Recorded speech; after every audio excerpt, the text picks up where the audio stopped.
দেশের দ্বিতীয় বৃহত্তম সমুদ্র বন্দর মোংলাকে ঘিরে তৈরি হয়েছে দেশি বিদেশি বিনিয়োগের সম্ভাবনা, কিন্তু তাতে বাধা হতে পারে নাব্য সংকট, জেটি স্বল্পতা আর কাস্টমসে হয়রানির মতো ঘটনা, যা উঠে আসে নৌ পরিবহন মন্ত্রীর বক্তব্যেও।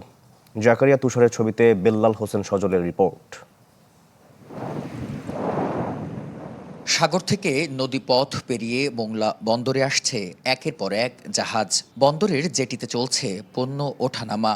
জাতীয় অর্থনীতির প্রসারের পাশাপাশি বন্দর ঘিরে সমৃদ্ধ হচ্ছে স্থানীয় অর্থনীতিও। তবে নানা সীমাবদ্ধতায় পুরোপুরি কাজে লাগানো যাচ্ছে না সম্ভাবনার পুরোটা। নাব্য সংকটে বন্দরে ভিড়তে পারছে না বড় ড্রাফটের জাহাজ, রয়েছে জেটি স্বল্পতা। চিংড়ি রপ্তানিতে জাহাজ সংকটের সঙ্গে যুক্ত হয়েছে পণ্য পরিবহনে দুর্ভোগ। সরু ও বেহাল সড়কের কারণে বাড়ছে সময় ও খরচ। বন্দর থেকে কাটাখালীর যে রাস্তা, এই রাস্তাগুলো এই রাস্তাটা আসলে গাড়ি চলানোর জন্য, আমাদের এই গাড়ি চলাচলের জন্য উপযুক্ত নয়। আপনার দৃষ্টি আকর্ষণ করছি যে আপনি এই বিষয়ে আমাদেরকে একটু সুদৃষ্টি দিবেন। চিটাগাংয়ে একটা কন্টেনারের ভাড়া আর মোংলা পোর্টের কন্টেনারের ভাড়া 1200 থেকে $1500 ডিফারেন্স, অর্থাৎ আমাদের বেশি দিতে হয়। ওয়াই?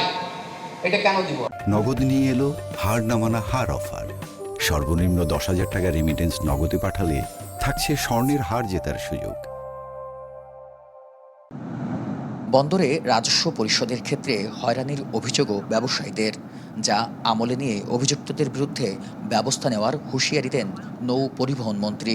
জানান, বন্দরকে জাতীয় অর্থনীতির গুরুত্বপূর্ণ হাব হিসেবে গড়ে তোলার লক্ষ্য সরকারের। আমরা এখানে টার্মিনাল ব্যবহারের ক্ষেত্রে জেটি, কন্টেইনার যাতে প্রচুর পরিমাণে হ্যান্ডেল করা যায়, সাফিসিয়েন্ট ড্রাফটটা যাতে ঠিক থাকে সেই ব্যবস্থা আমরা করছি। এবং মোংলাকে কেন্দ্র করে একটা অর্থনৈতিক অঞ্চল, হাব আমাদের পরিকল্পনার অংশ, জাতীয়ভাবে, আঞ্চলিকভাবে না। বন্দর ঘিরে তৈরি হয়েছে চীনসহ দেশীয় বিনিয়োগের সম্ভাবনা, যা কাজে লাগাতে নানা পরিকল্পনা উঠে আসে বন্দর চেয়ারম্যানের বক্তব্যে। বর্তমান সরকার উদ্যোগ নিয়েছে বেজার মাধ্যমে, সেখানে একটি অর্থনৈতিক অঞ্চল প্রতিষ্ঠার মাধ্যমে।